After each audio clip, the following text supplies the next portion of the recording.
Anime rant time. Yep, it's time for another one. Let's see.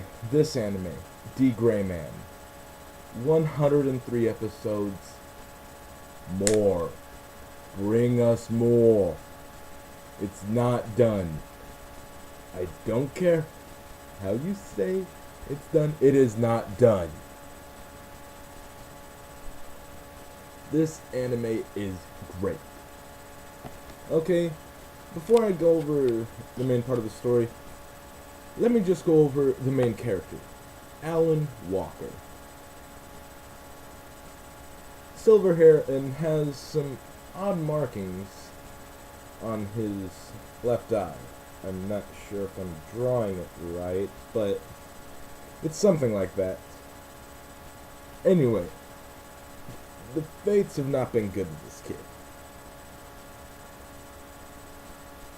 And if you need any proof, you just need to find out some stuff about his master, Master Cross. This guy, this is his attitude towards things. I'm gonna beat you in style. I don't care what happens. And I'm gonna do whatever the heck I want, because you can't stop me. Because you can't.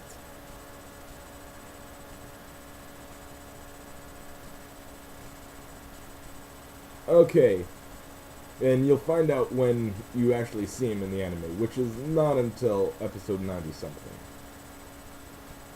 Anyway, Alan Walker, this guy, he's a cool guy, yeah, he's got his good points, but there is one thing that makes him an epic character, and that is his entrances. If you doubt me, watch it. Okay, so the story follows this Alan Walker guy. He was given what you later find out is a parasite type anti-Akuma weapon, meaning he was born with it. It's a part of his body. His left arm, to be specific. Yeah. There's some stuff to do with the left side of his body.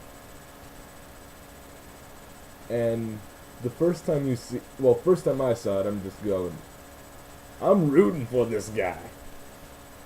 And what the anti-Akuma weapon is made out of is innocence. Innocence is this material given by God. Well, their God.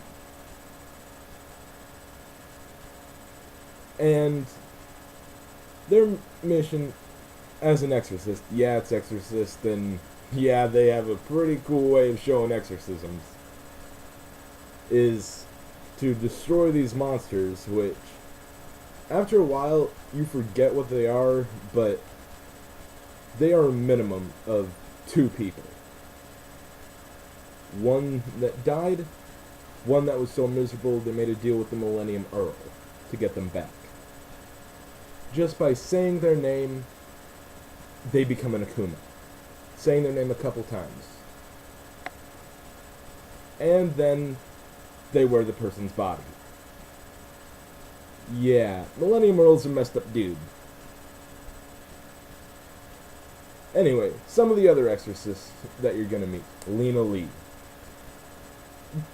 This girl, she's the one you know you're gonna like.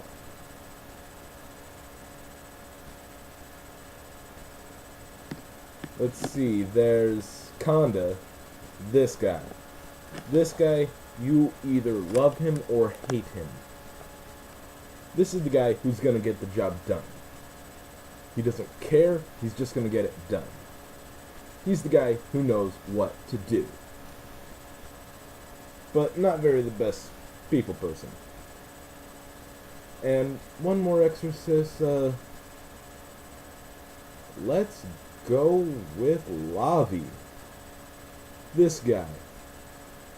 You wouldn't tell that he's the successor to the Bookman line, these people that record history, well, the secret history.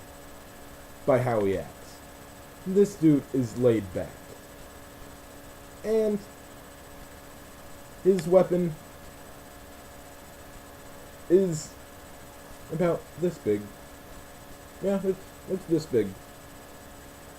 Until he decides to use it and it becomes bigger than the size of... He can basically make the Eiffel Tower, well, Tokyo Tower. He can do practically anything with that hammer, elemental-wise. Okay, let's see. Oh, there's something that you find out pretty early on, and the Millennium Earl's not alone. He's got some people under him, the Noah clan. And when you meet the first Noah, what she does to Alan is just a huge mind flip. You don't know what to think anymore. You don't know who's the good guy. You honestly don't. Until again you remember the Akumas. But I digress. There's Rogue Camelot, the Noah's Dreams, just Dero and Debito, and they're one Noah in two bodies. And they're the Bonds. Tiki, Pleasure, Skin Bolik. He is the Fury. And that's really all that I can say. Look, this is a great anime. And there's just one thing you might want to know. It's dark. If you didn't get that already. And I'm not just talking about the story. The story can get dark. Sometimes it'll start to drag, but then it'll pick right back up and get 3 times as fast.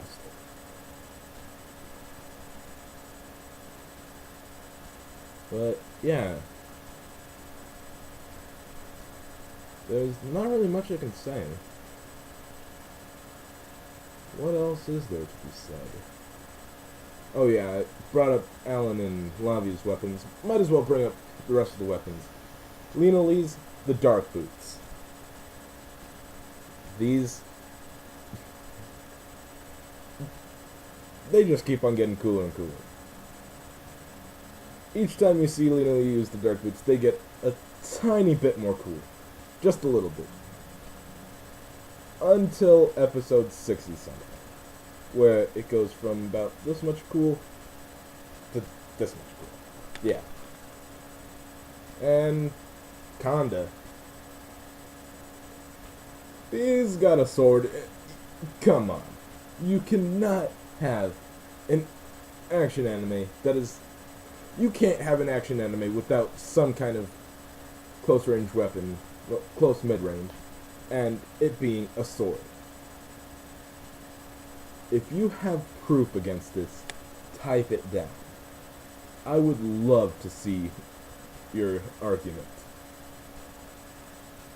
But yeah, this is a pretty good oh yeah, and there's one other way it's dark.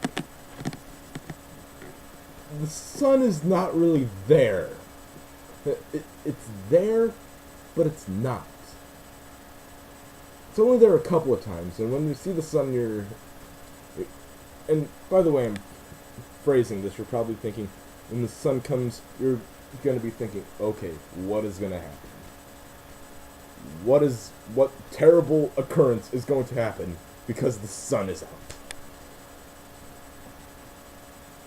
Well, yeah, dig Rayman, everyone. Excellent action, lovable characters. It can drag, but if you get past that small drag, it just rocks. And, oh yeah, its openings. The first one, I nerded out and air guitared. Second, jammed. Third, sang along. Fourth, just listen. Peace out. Big Lord Scythe, talk at you next.